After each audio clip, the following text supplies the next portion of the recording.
Welcome to the Ausländer.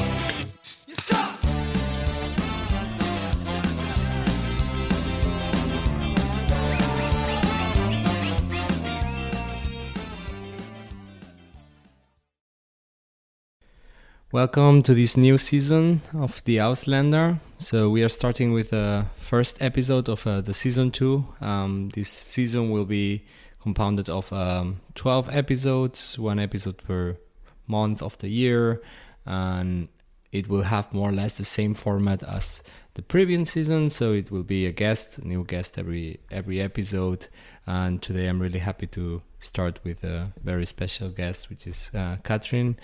Well, I suppose normally I say how we or why we know each other, but in this case, we are girlfriend and boyfriend, so we live together. Actually, part of the episode today probably would be kind of half shared, as we have been living in Greece for the last year and we moved together from Germany. So, of course, each of us has a different perspective of the country and the city. But really happy to have you here. Thanks for having me, finally. Well, it's a way of opening the season, no? Needed to have a special moment. Oh, you just waited until I couldn't run away, literally. Yeah, also. I think just as an introduction now, yes, we are living in Greece. You're originally from Germany. We met each other back in Germany 3 years and a half ago, a little bit more than that. But before coming to Greece, you lived in Barcelona, exactly. Summers in Tamariu, so mainly in Catalonia, yes. And intermittently, for a period of 6 months, then some months that you were going and coming on summers? Yeah, more or less. It was 4 months the first time in Barcelona, and the summers were each 5 months, more or less. Exactly. So back in the first time that you went to Barcelona, it was in 2016. 2016, studies related. Kind of. I just finished my bachelor's and I decided to take a break. I didn't want to start my master's right away. And for me, the best way was to do an internship to get some practice in what I'm actually doing. Which is archaeology. Exactly. Yes, maybe. Well, it's to put people in context. So eventually you finish your bachelor in archaeology in Frankfurt.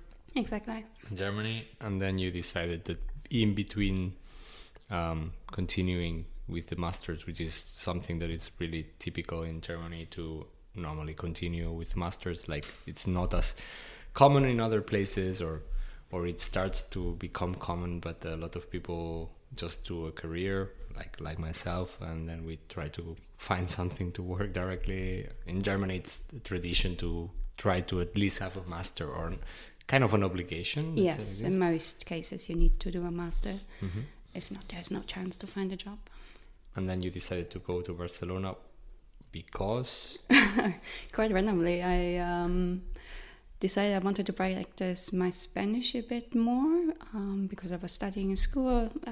Back at that time, I also had a half Catalan boyfriend.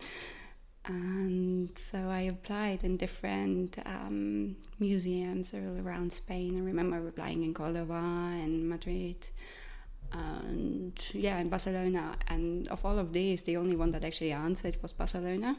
Mm-hmm. And that's how I ended up there. The whole process took forever. There's a lot of things in Spain, but luckily in the end we worked it all out. I managed to get an Erasmus scholarship for it also.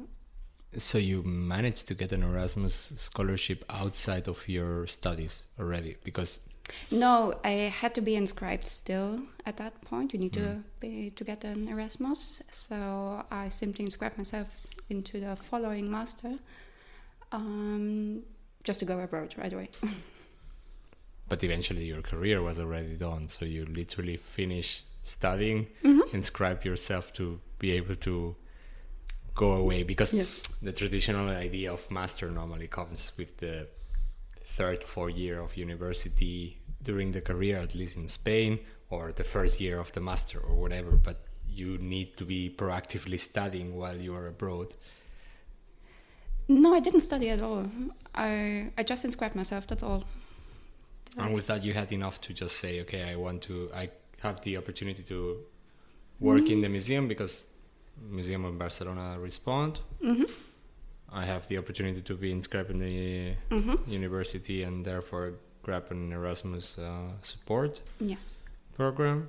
And with that, you're okay. So the university was not asking you to do any course or do any lessons in Barcelona itself. No, that's the Erasmus Plus, developed a little after the original Erasmus program, and that allows you not only to go abroad to study, but also to do internships in these kinds of things.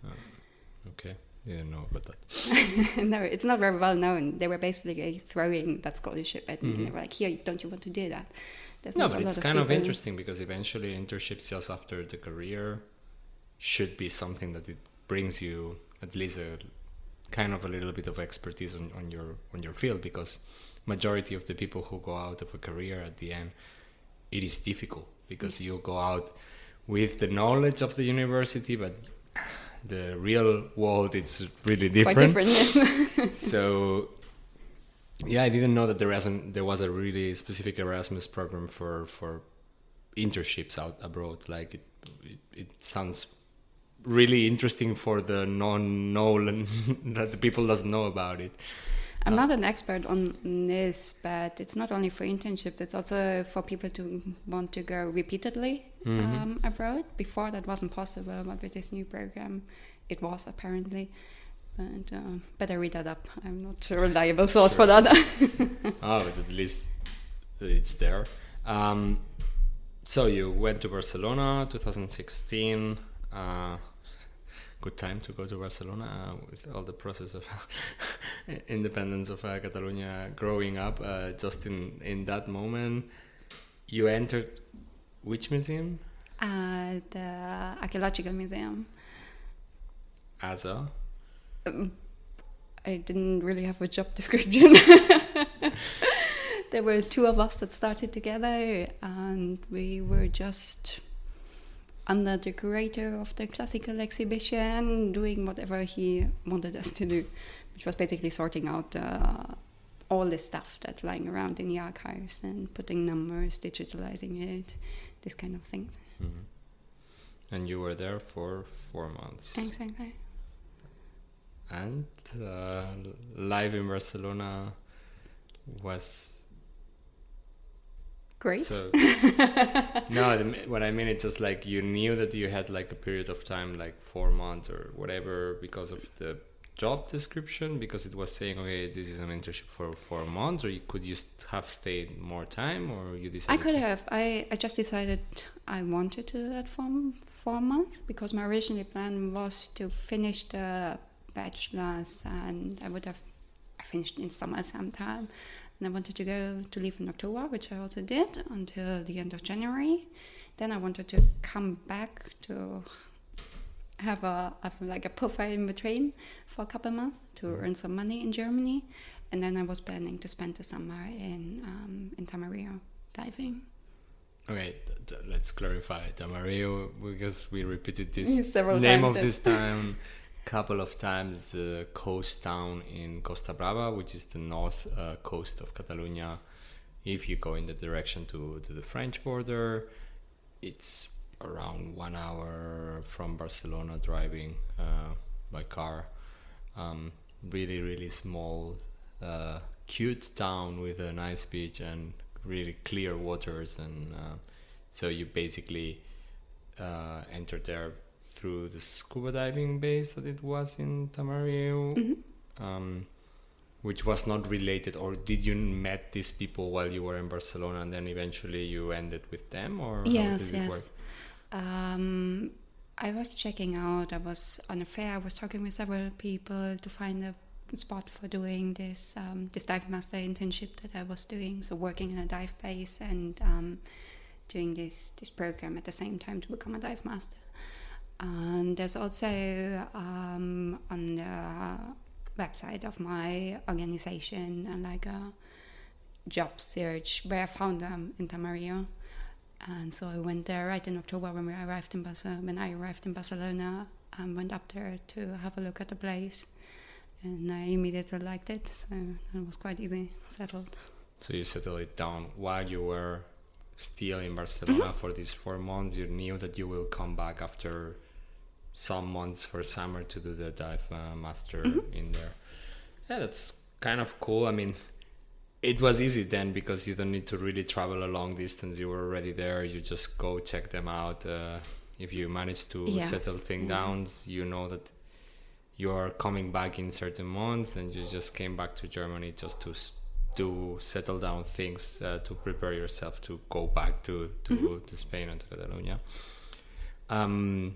Let's talk a little bit more about Barcelona, because I think it is an interesting perspective to enter a new country, knowing that you have a limited time in there while you are doing an internship. I don't know, how many hours were you doing per day, more or less, in there? The schedule was really nice. I think we started around 9 and finished at 3 in the afternoon. With the typical coffee break at 11, the lunch break at 1, and whichever breaks the Catalans can come up with. Eating is important. And coffee also. And coffee, it's more important than eating, yeah, of course. So you were living in Barcelona capital, like directly into close to Parallel? Yes, I was living in Pobla Sec. Most people who've ever been to Barcelona will probably know the Blai. This funny little street with all the tapas, pincho places. And that's right where I lived. A perfect spot. And also really close to the museum. Perfect spot for not sleeping. No, I always slept very well. And the museum was in 20 minutes walking distance, which was perfect. Montjuic. Yes. So every tourist know it because of the magic fountains of Montjuic. Yes, it's very close to that. It's also one of these old pavilions from the World Exhibition, so it's a very pretty building. But not too many tourists go there. No, they go to the fountains. Yes. So what about Pobla Sec? Because eventually Pobla Sec, it's a curious neighbor of Barcelona, so for a lot of people who probably don't know it, and if they know it, they only know Blai. Pobla Sec, it's kind of a hilly neighborhood going just below the mountain of Montjuic that goes up the streets. Literally, the streets go up all the time. If you're entering Pobla Sec, if you're leaving Pobla Sec, it goes down, of course. And it still has a lot of like the essence of the real Barcelona, because the houses are still like old houses. There is a little bit of vibe around, still neighborhood style of doing things, in my opinion. Yes, definitely. With a kind of nice mixture, especially the last years. I suppose you also realized that, like, mixture between immigration and local people from older families who were living in there for a longer time. How it was Pobla Sec, because eventually it's not the neighborhood that the person who comes for 4 months or who comes for the first time in Barcelona chooses to live on normally. So no, I found this flat more or less by accident. I was searching for flats in Barcelona before I went there already, and just out of fun I searched in a German website for flats, for shared flats, and I found one in Barcelona in Pobla Sec. The owner was a German guy who only rented to German girls. Yes. Very random. Very random. But still, I found out that the location is perfect. So close to the museum, so close to the city center. But did you know Pobla Sec at all, or you just went randomly there? Like, okay, have you been to Barcelona before at that point? Yes. But as a tourist, like a kind of... Yes, and I haven't been to Pobla Sec for sure. But I mentioned that I had a boyfriend back then who was half Catalan, so he had family there. I sent him over to have a look at the flat before, and everything was fine. It's a beautiful building, and it was on the 5th floor with the old traditional ceilings. So really, really nice place. Cool. Life, like you start meeting people? It was like the work colleagues, or it was just like, or it was difficult? I mean, it's 4 months, so at the end you don't bind in that much, but... It was not that easy. I had 2 roommates, German girls, but they had a very different lifestyle from mine, so we never had a really close connection. We were quite different. One of them was a typical Erasmus student, so I basically never saw her because I left in the morning to go to work, and she came back home in the morning from partying all night. Yes, what you do in Barcelona, no? But I bonded really fast with the other girl that did the internship with me, who is still a really good friend of mine until now. So that was great. But apart from that, it was quite difficult. There weren't many other young people in the museum either. Everyone was super nice, of course, and but not the type of persons you would go out at night.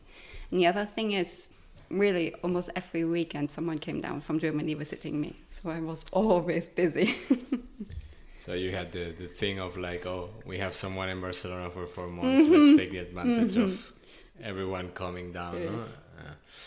Yeah, it makes sense. I mean, eventually the thing is that I think in the other episodes of the first season we were discussing this at some point of time. It's really different to go abroad for studies and having a group of friends that will create around having a fixed class or a fixed lesson or whatever. We can talk about it like later.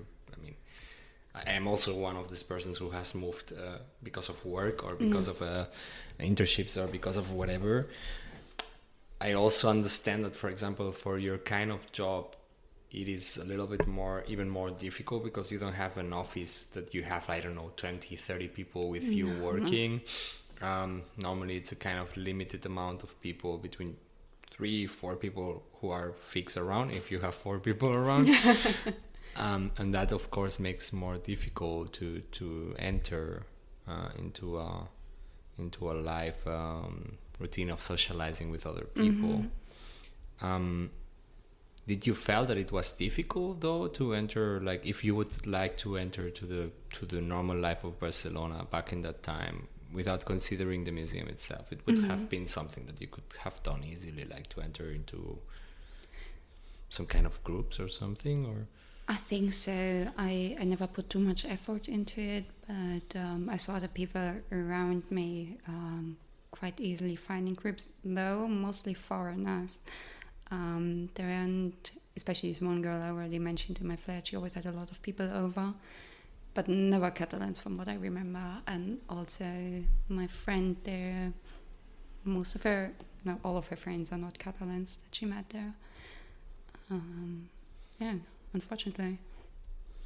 Well, I think it's kind of a normal thing, especially in studies, that you end like all people end with this kind of Erasmus group, that we call it, whatever. Yes. The period is very short, so I can understand that the locals don't want to get in and out of friendships, I suppose. Yeah, I mean, it could be that, or it could be that literally like it's really like through the creation of the group. So if you have universities, which is something that it happens a lot. That's true. I realized that later in Cottbus, yes. You might be the only person. I know you had it in Cottbus in Germany. I know Carlota, who was the first episode of the first season, had it in Barcelona with her masters, for example. She was the only person local in the whole master, which was 2 years of studies with a full group that it's nobody from there. So they took her as a referent of you organize things because you know where to go.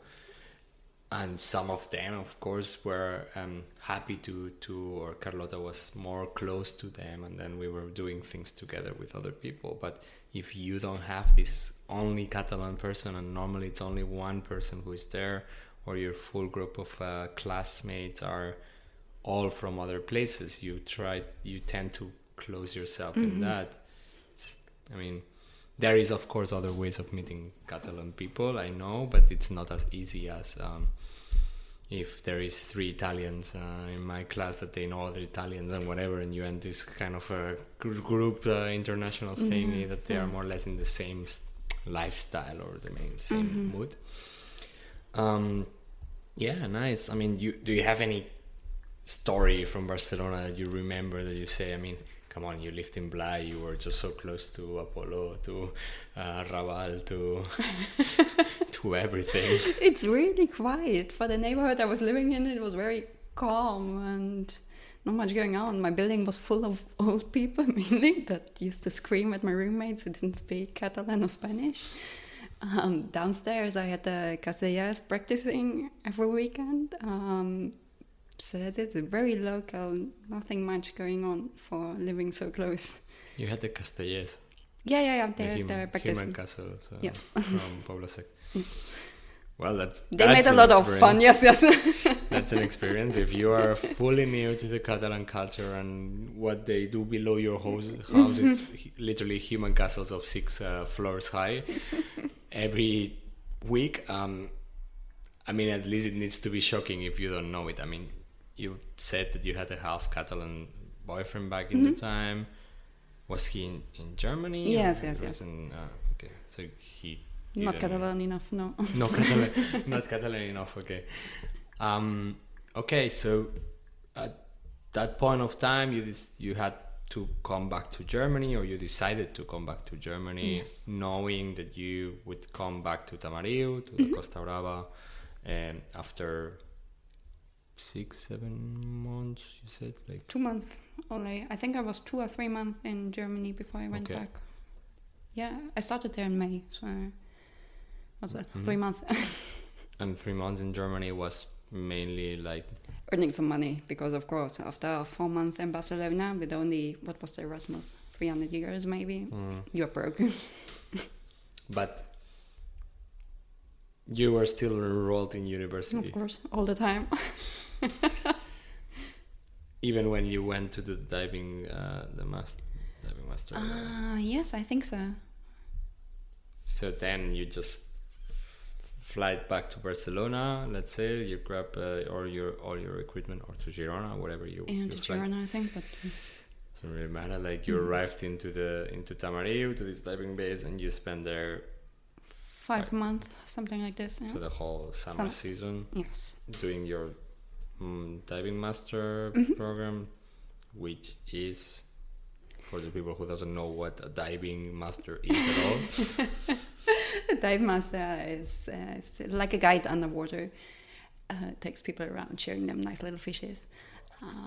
Or not that small. Well, the Costa Brava. Yeah. Or not fishes at all, like octopus.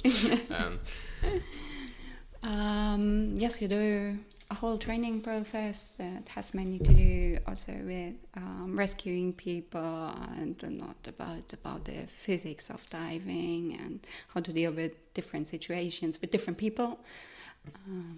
Yes, and that took a couple of months, and after that I was part of the dive base, working there, guiding people, doing some try dives.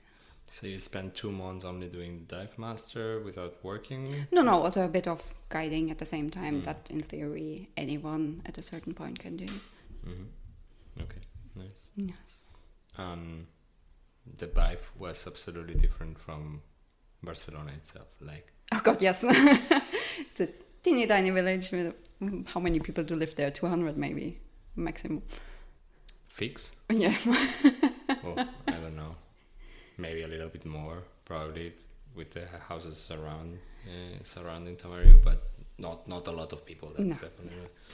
It's very small, and luckily, unlike most parts of the Costa Brava, it's still very original in its architecture and in its ways. Maybe the people are still very original also. Yes, I arrived there in May, and it was horrible. It was so cold, I didn't expect that. And I thought I was going to die in the cold water and without the heating in the flat. But soon, luckily, it got better with the tourists coming into town. It's getting a bit more lively also. And the people in the dive base, how many people were you, like? That was we were a very small crew that year. We were the 2 owners, 2 were always there. Tino, my roommate, and 1 other person. That's it. So very small also. international team or? Yeah, if you call Germans, Austrians, and Swiss die in Catalonia international. That's what I call German speakers on a place, yeah. But it's because the dive base is focalized into German speakers, or because it was also founded by I hope he was German, I'm not so sure, but I think so. He was one of the first dive bases in the Mediterranean. So since the 70s, Germans were coming there. Mm-hmm. So by recommendations or whatever, yes. They ended being, besides the owner or the founder of it was German. Mm-hmm. It entered this kind of routine of having German speakers, because a lot of Germans were coming to dive there. A lot of Germans, a lot of Dutch, but also French, and in summer also the Catalans, the locals that were coming up for the weekends mostly and doing a couple dives there. Yes. And what is the main difference between a Tamariu on May and a Tamariu on August, besides the amount of work that you might have at the dive base? Like, it gets super busy in August. You go into the water 4 or 5 times a day, and you work really long days. Started at 8 in the morning, and often we didn't leave the dive base until 8 at night. But apart from that, the water is warmer, and of course there's a lot more people, a lot more things going on in the village. And it was like the kind of thing that you wanted to do, like you knew that you wanted to be doing. I mean, of course, diving, it's a seasonal thing, so either you move following the season, mostly, or you just like are able to have some kind of winnings that allows you to pass the winter and then arrive to the next summer, let's say, like this. Yeah. It was that your plan? That was something that you wanted to do, like recurrently, like saying, okay, from now on I try to come to Tamariu every year and I live out of diving? Or not really. It was always a childhood dream of me to do this dive master someday, but I haven't figured out much more than that. At that point I was just going from one step to another, first to Barcelona, then to Tamariu, then I went back for the masters, and it was only after doing the masters that I decided, okay, I could spend another summer there and use that time also to find a job and just earn some money during the summer. To find a job in Tamariu? No, outside, back in wherever. Yes. So you eventually repeated the same. Not exactly the same. Exactly, but because I had no training anymore the second time, yes. So you mainly went back to Germany after this season in Tamariu the first time, then you returned. You did a master in between? You started a master in between? I started a master, I stopped that master, that was the one I was talking about in Cottbus, where I had the same problem as Carlotta, that I had a whole class full of foreigners, and only me being there as a German in Cottbus. I quickly decided that's not the thing for me, so I went back to Frankfurt and finished my master's there for another year. Switching the master, or? Yes, my professor was very helpful, and he accepted a lot of courses I did in Cottbus, so I really didn't have to do much in Frankfurt anymore. And in between this change, so a master, it's 2 years normally, or it's 1 year, or it's... Depends a little. Cottbus would have been 2 years, but Frankfurt is only 1 year because I had a 4 years bachelor. So you literally could do that and then finish the master... In half a year, in theory, yes. I took a little longer, but yes. And then go to Tamariu again. Yeah. So... But the point that you finished the master, we already knew each other. Yes. So the second time that you were going to Tamariu was already after finishing the master itself. Originally, I had planned to become a diving instructor over that summer. It was also a way of, I wasn't sure if I'm going to find a job with archaeology, so worst case I could work as an instructor, but because of meeting you, I decided to not do it for now. Okay, it's my fault. Obviously. Looks like. So you only had 2 summers in Tamariu? Yes. Then? Like the first one that you were coming from Barcelona, then you did the master, then you went there again. Spent also 5 months? Yeah, more or less. Yeah. In there. Then the disaster with your feet happened back in the time. So Got cut short a little bit, yes. You needed to cut it like a couple of weeks because it was not too much, yes. Twisting your ankle or breaking my feet. Breaking the. So, what about experiences in Tamariu? Like, what it's like the craziest diving that you have, like ever that you can remember? Like, any story that you had with that diving base? I suppose you had a lot. But we had a lot of very weird incidents. People diving can be very, very, very funny. The nicest dives were always the ones when we went with people from the dive base and just went out to some discovery dives. I remember doing one with the good friend with Martin. We decided, we should leave the bay and then swim across at the bottom of the sea to another reef that's somewhere outside of Tamariu. And we had no idea in which direction we were going, but somehow we managed to get there and get back in time until our bottles were completely empty and these kind of things. There was a lot, yes. I could talk hours about diving, but... It's your episode, so do whatever you want. It's just like... Well, and outside the water then, if you don't want really to specifically talk about diving that much, how was life? Did you start meeting people? I mean, because you were 2 summers in there. Yes. Pretty fast, and we had some guy helping out in the dive base who was also Catalan, and through him I met the locals and got in touch with them, and saw a bit about how their life is going, which is quite different from what we're used to in Germany. You know, we Germans are very focused on work and careers and money. And those people there, they just live through it. In the summer, they're working, most of them. They're selling jewelry on the beach, or they're having a pizzeria in there. And in winter, most of them are not doing anything, taking the money from summer and traveling and going like this from season to season. None of them having a great career or something like that, which gives you a little different perspective on life, also.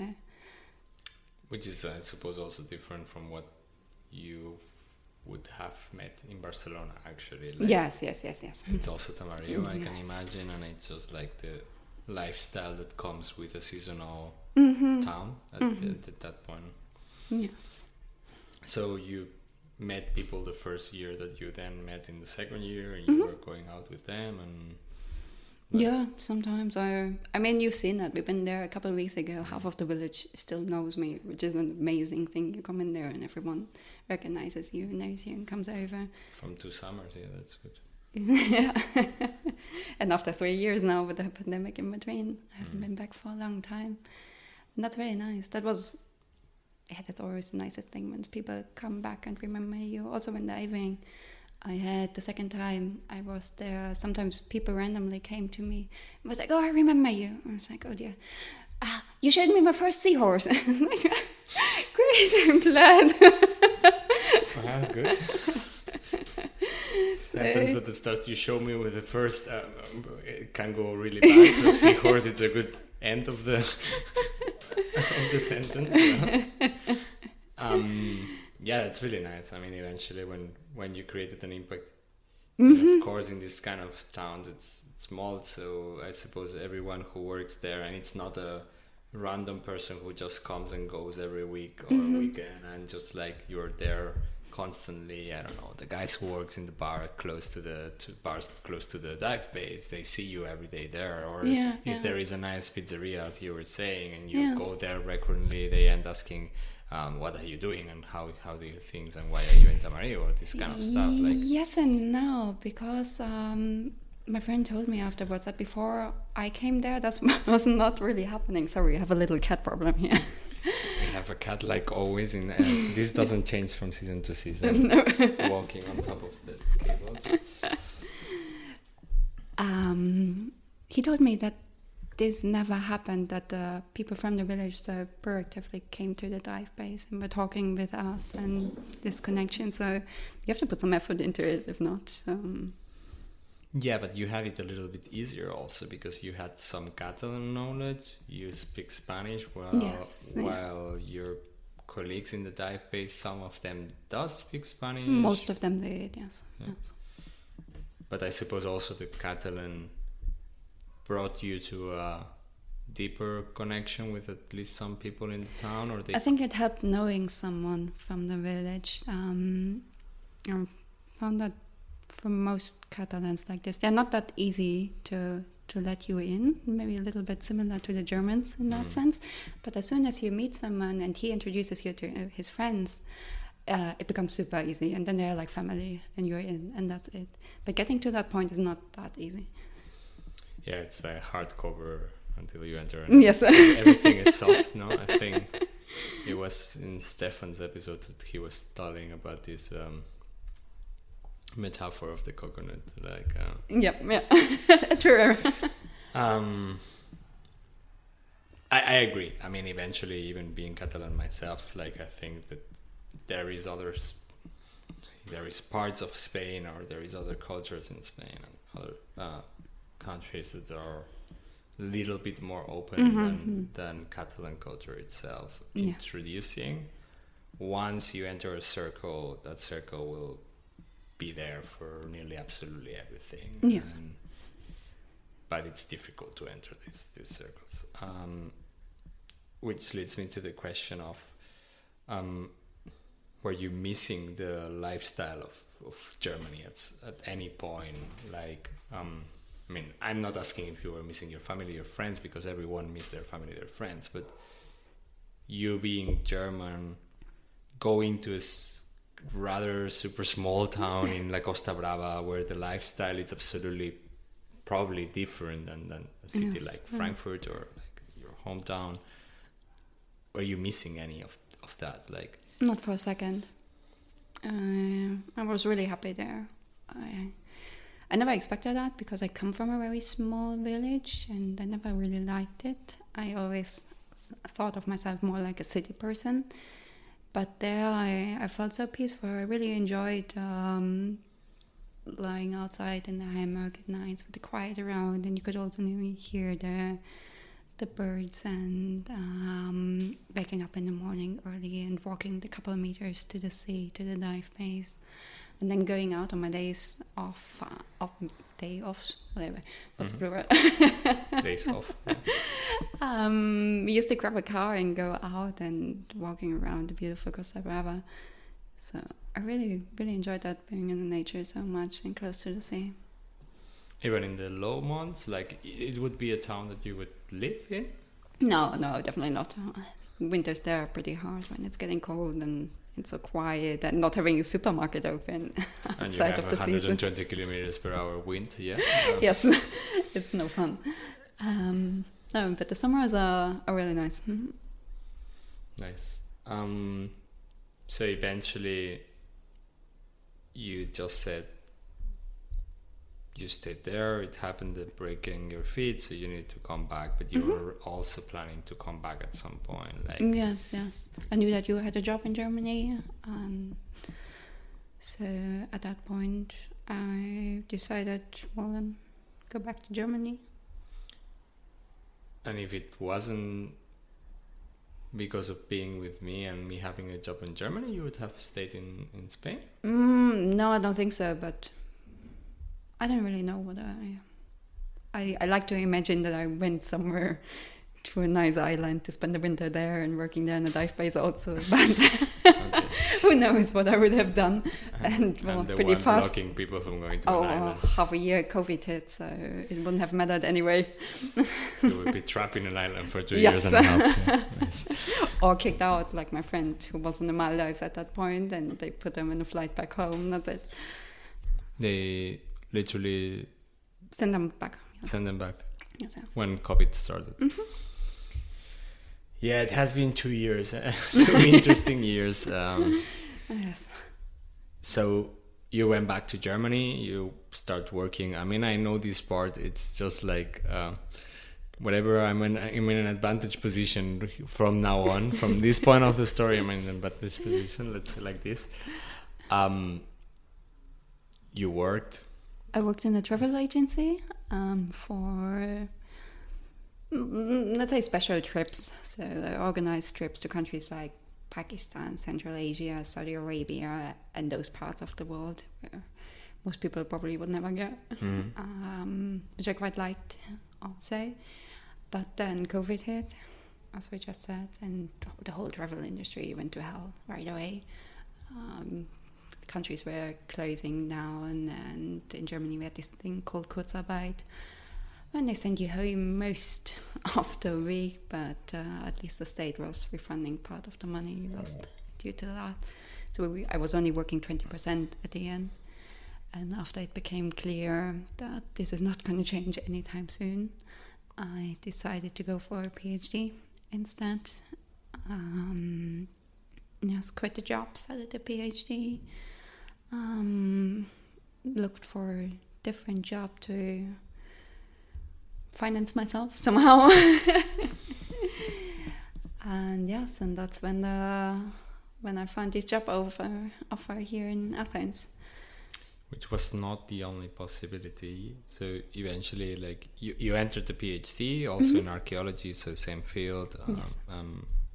To become a doctor in archaeology, and you were searching like a complementary job that allowed you to work on your PhD at the same time. And you were not close to any place specifically, like you were applying to multiple places, or I was applying to hundreds of jobs at that point, but it's not very easy to find something. It needed to be half-time or something like that with a more or less flexible schedule, so I could do a PhD and also do the traveling that I need to do for it. It's almost impossible to find anything that's related to what I do. But yes. You found it. I found it, yes. I got really lucky. I never expected that. And eventually you applied to multiple cities. I remember applying to Madrid some time ago, but that never turned out, also due to COVID, I think. And then was the Athens one only, yes. And it happened. It happened, yes. Here we are. Here we are, yeah. So it was because of your PhD and because of trying to find a job that was still inside of archaeological field, Yes. plus flexibility of a schedule that allows you to work on your PhD, Yes. that you ended applying for certain positions that allow you all of this. Yes. And the result of it is us being in Greece, which happened Exactly 1 year ago. exactly 1 year ago. I would propose you that we do just on a small break, and then we come back fully Greek style. Sure. Yeah. Hey there, everyone. I just wanted to use this short break on the first episode of this season to say that there is still some episodes that are not clear who will be the guest in this season. So if you are interested in becoming one of the guests of the Ausländer, just send an email or send a direct message to Instagram and we can talk about it. Now let's go back to the episode. So we are back in the second part of this episode. We just entered Greece, let's say like this, 1 year ago, more or less at the half of a pandemic. Yes. You get a job in Greece, which allows you to more or less combine both PhD and work in that sense. It's supposed to be combined. I think it's fine if I say I'm working for the German Archaeological Institute. I mean, you can Google my name and you will find it out. So then it's fine. It's public. Like The position I have is focused on people like me doing their PhD and working at the same time for them, half-time. And the job, can you say what you do, or it's Of course. confidential? Same thing, you can find it everywhere. No, it's quite funny when I tell people that I'm an archaeologist. Well, there are two types of people. There's the ones who will be like, oh, will you ever earn any money? And hope you found a rich boyfriend. And then the ones who are absolutely in love with archaeology and everything that comes with it. And they always go like, oh, what did you find already? And then I have to disappoint them. I'm working in an archive here. We are digitalizing the archive, the history of the institute from the 1870s until the Second World War. I mean, yes, I saw that. I mean, I've heard it. It's the typical whatever. You think really comes from the people knowing that what archaeology is about itself? Oh, no. Or it comes from Indiana Jones' perspective of things? Yeah, it's Indiana Jones, sometimes even Jurassic Park when it gets really bad, and Howard Carter fascination, I don't know. Because, yes, of course, there is excavations and there is people who goes there, but the amount of archaeology, so the difference between of the people who is working in archives or with documentation or analyzing pieces in a basement, literally it's much higher than people who working in discovery in a yes, especially as the excavations are usually only a temporary thing. They're the campaigns in summer only, and there are only very few real archaeologists there. The other ones are technicians or workers or whatever, so it's less subtle and less elegant than it has been like romanticized by films, I think. But excavations are literally done by heavy machinery a lot of times. Like if the structure below supports it, you just go with depending on the amount of time and money you have also. So you're working in an archive here in Athens, for the German Archaeological Institute, while you work in your PhD at the same time. It has been 1 year now already. Yes. But maybe let's focus first on the moving. Because, I mean, it was a funny time, let's say. Funny, it's funny in the sense of like a nightmare. Chaotic. Yeah. So eventually, I think everything that could go wrong went wrong when we moved here. Oh no. Could be worse. I mean, everything arrived in the end, but oh my god, we had so many shock moments, like in the airport with the cats, and when we learned that our furniture wouldn't arrive until 2 weeks later after we got here. So yeah, I mean, one story each, or how do we do this? It's my podcast, I don't know how to proceed. So I think the cat moment was a little bit critical in the sense that I think it's information that if anyone has pets might be interesting for them. Read very carefully what the airlines say. We decided not to check with our vet that it would be okay to put them both together. We have 2 cats in the cage, and check them in as checked in baggage. The airlines have this special compartment for animals instead of taking them with us in the cabin. But we came to the airport on a Sunday morning at 8, I don't know, super early. And they were like, yeah, this cage is not fine. And I really thought I checked everything, and obviously I didn't, because apparently they're not allowed to be open on the top. So we stood there and couldn't check the cats. There was no way of getting anything else at that point, because the shops were still closed around the airport. There's nothing anyway. Then when the shops opened, they didn't have anything, which is a nightmare. I mean, Frankfurt Airport, come on. That's why the only reason why people knows you when you say Frankfurt. It was 2 hours in the Frankfurt Airport. Frankfurt Airport doesn't have cages for animals in their shops. Nothing, not even the bags for taking them in the cabin. Really, exactly. Nothing. Allard Fraport, thank you for that. Yes. Yeah, it was kind of like stressful moment, really critical one, because we couldn't check in the cards. We decided, we searched specifically for a flight who had this compartment for flying animals. Then we arrived there. Looks like the cage that we had, it was not the correct one. We couldn't find anything. Luckily, we solved it because someone called someone else, and then it just like happened, this kind of magic that it happens when people wants to be on your side.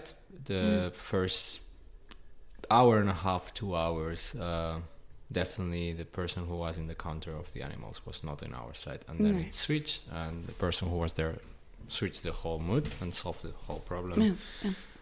Which really leads to competent people doing their jobs are valuable.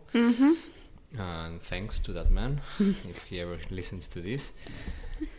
But yeah, that was just the beginning. And I think when you enter into a new country with the bad leg, let's say like this, it's a Spanish expression, I think, but when you enter with doing a bad start. Start in general, which I had, for example, in Frankfurt also, because I rented an Airbnb that was literally a fake. So it's quite typical. And then from there, you start accumulating things. Yes. We had the problem of the furniture arriving 2 weeks later than expected. So we literally didn't have a bed. We were sleeping. Didn't have a fridge. We didn't have a fridge. We were sleeping in the floor in a moment that Athens... last summer in Athens was extremely hot, so it didn't help the temperature also. But eventually all of these small things start to put in place. So for you, I know my own opinion on my entry on this country, but I have the sensation that for you was a little bit more tough, because also for you was like the first time that you were really doing a move to a country that it was not temporary, it was long-term. This big scale move is something very different than the small ones before. When you're a student, that's all easy. You pack your suitcase and you go. Even the second time I went to Tamariu, I put all the stuff in my car and drove down. But we drove down. We drove down, yes. It was fun, though. But also, if you're more than one person and you have animals, and there's so much more stuff you have to think about, it makes it more complex. I see that a lot of my colleagues are doing the same. They did that. They came down here with a suitcase. How they survive, I don't know. But they still manage that, so it's... Yeah, but the thing is, one thing, or from what I saw, it's one thing, it's coming you alone. Renting a flat, even if you know that you're going to stay, like in your case or the case of some of your colleagues, like 3-5 years in a place, and you know that it's probably temporary, that probably you're not staying in that country longer than that. Coming alone, it's different than having a house with someone already in place, like in our case in Frankfurt we had. Exactly, that's the difference. I think they treated it just as a temporary thing. They say 3 years, so it's not so much. But we lived together in Frankfurt for 2 years. And that was quite a lot of time, no? I wouldn't have wanted to lived out of a suitcase these 2 years in Frankfurt either. So I suppose it's also the point in life where you are. If you come straight from university, maybe you're treated different and you've worked in between and know how time is passing. So I increasingly with responsibilities, family, what you consider animals, like what you consider having feelings attached to objects, even like to furniture, to stuff that you want to take, moving to an absolute random country as the movement that it was. It is complicating things. Yes. On the other hand, if you take it from the perspective of what Greece was offering at that point of time, from a flat perspective, for example, from a quality of life, weather, you didn't feel that there was a winning at the same time in there, or it was just too dark, too obscure to focus in what you were winning from that?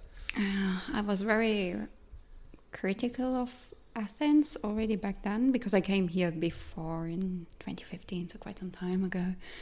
I thought the city is horrible, one of the worst cities I've ever seen, and that's exactly the one where I got the job in the end, which was already like, well, let's see how that goes.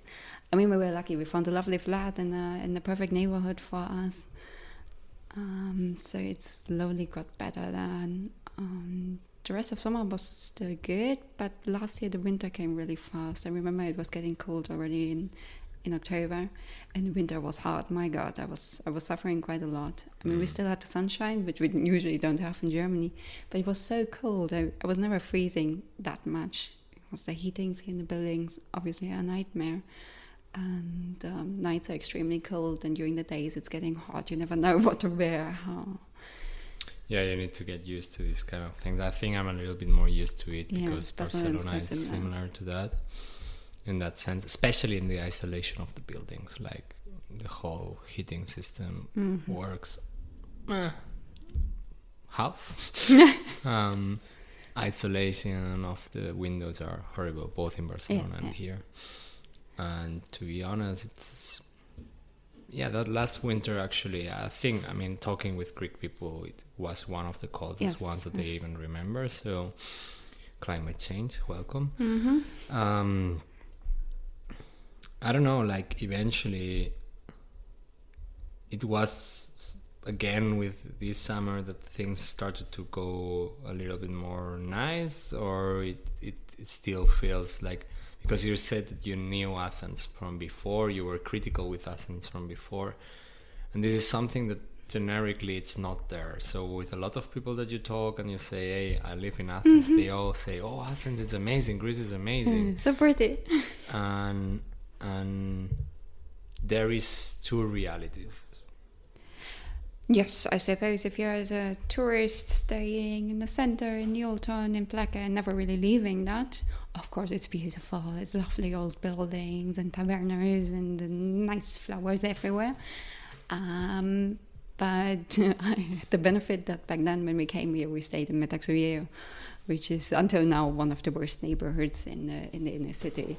So I knew right away what the actual Athens looks like. And that's what most people don't get when they tell me, oh, how pretty. I'm like, what have you seen of Athens, actually? I think the city has an extension that is extremely big. It's enormous, yes. There is a lot of people living in Athens. And in comparison to other European cities, it's in general like differences in the amount of area that it has been taken care of. Because of course if you go to Barcelona and you start going to certain neighborhoods in Barcelona, the same way that it happens in London, the same happens in Rome, wherever you will go, there is neighborhoods, which is logical and normal if you are not Venice and your city is purely Disneyland. Which a lot of cities are going into that direction, unfortunately.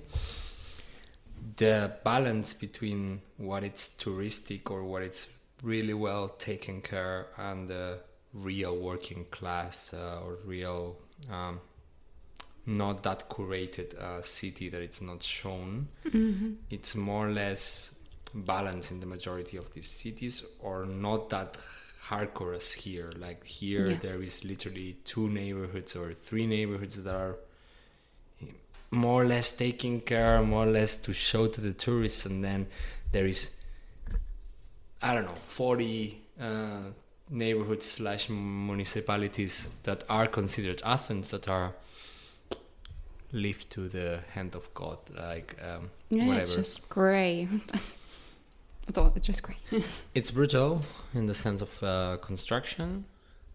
There's no green outside of the center, mostly, if you're not going to the rich neighborhoods. And you need to go out of Athens which is not that far away, but you are not in your daily life. So you can do it in the weekend. You can go out. Yes, definitely. If you have a car. Yes, because rest, good luck with that. It's more coming from the state of the streets, also like how things are taken care of. also. Yes, it's like because most Germans like to walk a lot. We enjoy going out for walks, and walking to work is quite usual. And here, people at my office stare at me like, "You went walking?"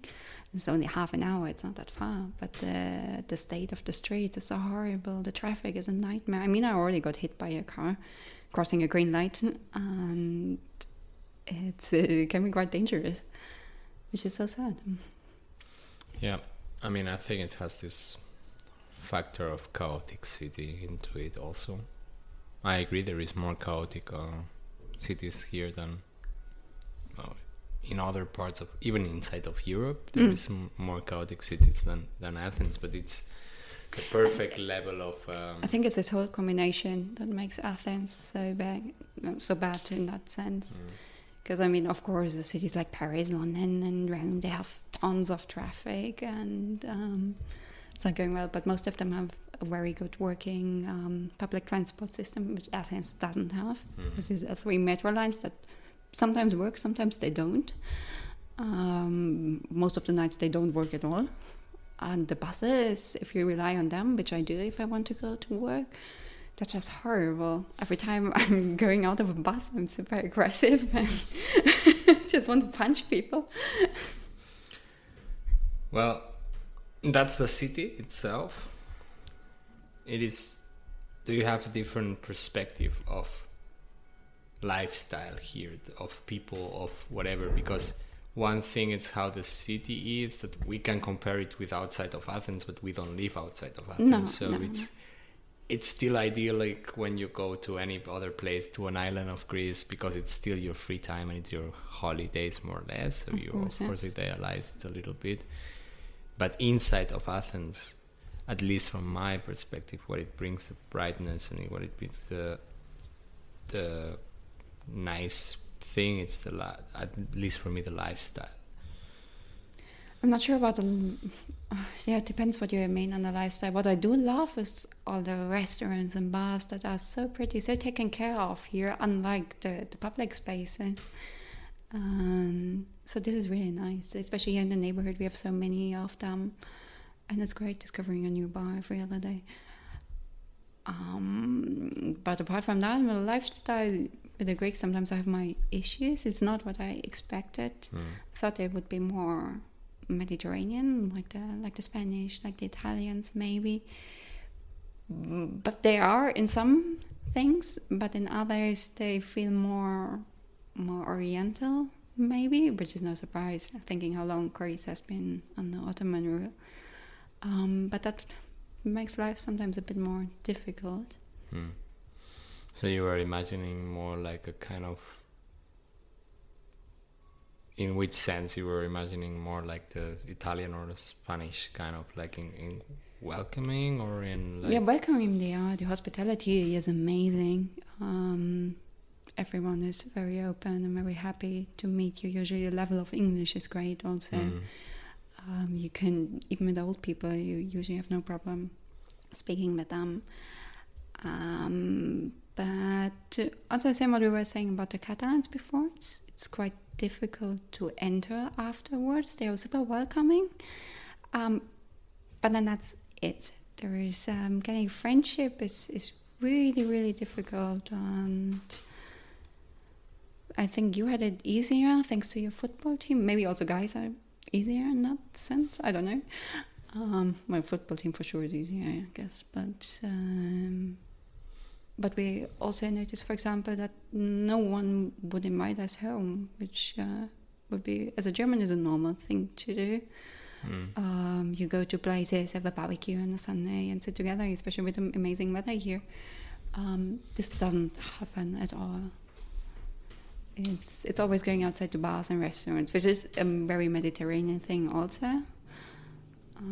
But yes, there's something like the openness, maybe the mindset mostly, I would say, especially compared to the Catalans, who are very open, very modern with their ideas, much more than the Germans, many times, what I noticed. And here, stepping back 20 years, it's ultra-conservative in a lot of places still. The church is very, very influential. That makes it difficult. And also, of course, Greece is still a very, very poor country. We tend to forget that, but you can still see that. And you talk with people here, most people our age have never been outside of Greece. And so you come from a very different background, and which also makes it difficult to find things in common, things to talk about, because your life is so different. Yes. Makes a lot of sense. I mean, I have an experience that's similar in that kind of sense. Of course, I had an easy enter because of my hobbies that allow me to move around, let's say like this. If I enter a futsal team here, I have some connections that you haven't done because you are not in team sports, for example.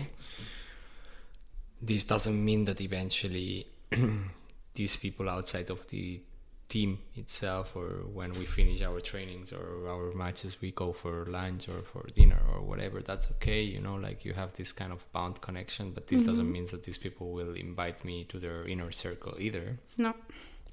Which is going into the direction of what you were saying, that it is easy to access the first level. It's really difficult to enter the center of their lives, especially also with the language barrier in the middle, that it's Greek, it's not an easy language. No, oh my God. I don't know. What is the most bright side for you, like, eventually, of coming to this country then? Like, the culture, obviously, as an archaeologist, is amazing to live surrounded by all of that. And I really, really enjoy to get out on the weekends and drive around, see the countryside. I always loved Greece. Came here often when I was a little girl. And of course the diving also. Here I can just say, okay, Sunday I go diving, and that's it. Which is impossible in Germany. Well, it's possible, but not for me. So eventually the fact that you don't like Athens, it's kind of contrasted with the possibility of grabbing a car and going to amazing places for a weekend. Yes. Which is literally escaping from Athens. Yes. Which also a lot of Greeks do, so I'm not the only one. The whole summer, yeah, yes. I mean, you will hear that quite often, that you meet a Greek person here and they will tell you everything, how amazing the country is, how beautiful, and the islands, and you need to go there. But they never like Athens. Well, they never say that they are from Athens, actually. Yeah, that also. They would use any kind of ancestor in their life. Great aunt is from Naxos or whatever. to place themselves outside of the city. Just kind of curiosity question, any crazy story? I mean, you said that you were hit by a car, but any crazy story that you remember from here that you would say, oh, okay, this has been like strange or out of place, or I would never imagine that being here for I don't know, for the year that we've been here, this would have happened in that way? Or well, I never expected snow in Athens, yes, for sure. Which was beautiful. The rest is only these horror stories of accidents, or how at the beginning of the year we had to go back to Germany to get the next vaccine. This bureaucracy is a nightmare. It's really bad. It's not. I mean, it's very complex, and also no one knows what to do and where to go. And yes, I couldn't say that there was any crazy story. What about you? Now I'm getting interviewed. Nice. Yeah, I mean, I had moments where I seen things that put me out of what I was thinking of this country, of course. Like, I don't know what you were saying about the 20 years backwards. I don't know, the guys who pass nearly every day with these trucks that they carry the mattress or the old furniture, which is something that happens in the 90s in Spain. You still had this what we call chatarrero, which is the guy who used to pick up mainly metal on electrodomestics and stuff. Here it's still there, and it's still passing not once but multiple of them, like multiple times per day in all the neighborhoods. Like, I don't know. I mean, it still surprised me the amount of police officers that are in the streets, literally doing absolutely nothing, drinking coffee all day. It really surprised me that there is that much police in this country. Not only police, but also military. Like generically a brute force, let's say like this, which you can clearly see they are doing nothing. No. Haven't seen any... Spending a lot of money. Exactly. Public money. Yes. If I've ever seen a security control, I've ever seen an alcoholemic control of cars, I've never seen any kind of police besides regulating the traffic once in a while, some of them. But they're not actually doing anything. I think you see all these people on the motorbikes going without helmet. I have several people on one motorbike without them, and no policeman would ever stop them. I've never seen that. The traffic here, it's a city without law. Like everyone does absolutely whatever they want, especially with their cars and motorbikes. Yes. Outside of that, it's not the police, it's doing anything critical. Like besides, and I have never seen a police running in this country. Most of them can't even run, I think. In Barcelona, you spend 3 months in Barcelona and Raval, and you see police, at least the secret police, running behind some pickpocketer. I don't know if it's related with the amount that maybe there is less pickpocketers in here, or I'm less going to the touristic spots. Also, it could be. I mean, you can usually spot them quite easily. You go to a national garden and you say, oh, this one's a pickpocket and this one is a secret police. So you see them right away. But in general, I think Athens is much more safer than Barcelona, probably. I mean, we heard a lot of break-ins, but mostly in the slightly bad neighborhoods. Yeah, I think it's a different kind of like... I think here tourism has a real projection. Let's say like this, like the neighborhoods where the tourists move around, the police, it's present in that kind of sense, and then they literally don't have any control on breaking in house, on stolen cars, on this kind of stuff. This just like happens, and they are so focalized on only protecting the tourists. No. Even though I think definitely like Athens and generically Greece is a really safe country. Yes. For the amount of tourists that come, for the amount of poverty that you see, for the salaries that are around, with the minimum wage of here, Spain would be a fucking disaster. And it gives you some hope also that like that the people, it is sad to see that they need to live in certain conditions. It is really sad, but at the same time it really gives hope that they are not doing, there is not that many people doing bad decisions because of that, which is the easy resource for a lot of people, and a lot of societies will easily fall into bad decisions out of this. Yes. And the Greeks don't, which is interesting, at least interesting. That's true. I mean, the worst that could happen is that you end up in some demonstration. But, yeah. That's...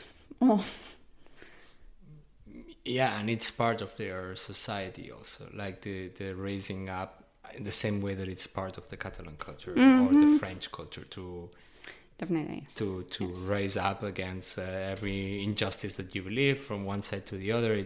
We don't need to enter on what it's justice and what it's not, or what it's no, but they tend to end up less peaceful quite often. That's what I mean, that if you have bad luck, you end up in one of those, but it's not very likely either. Well, there is like a little bit more of sense of what it's a revolution and not a demonstration, which is closer to the French. Yes, definitely, not like the Catalans.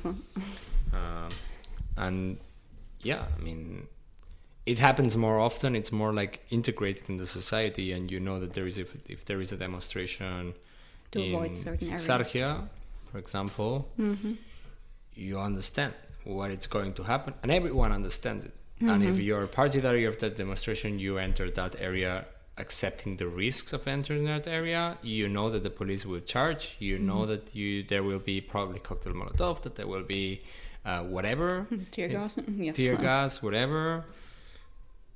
But it's accepted. Like the fact for me is that they say, oh, there is demo in Exarchia. All of this will happen. We know it. Yeah. I mean, And they I say, think it will okay. start soon again now.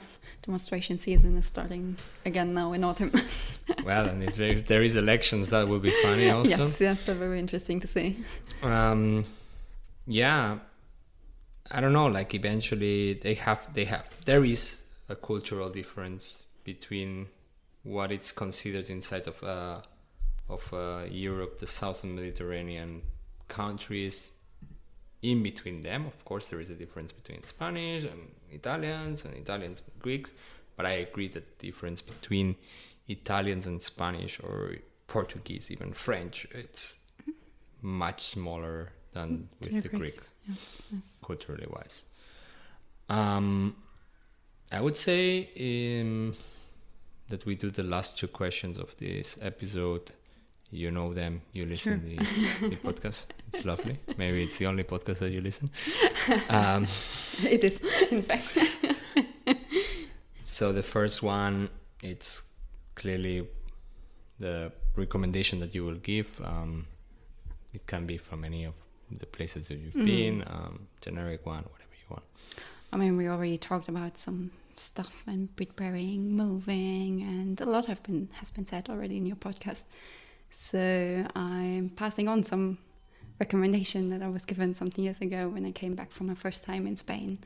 I went back to university, to my institute, and went to the toilet there.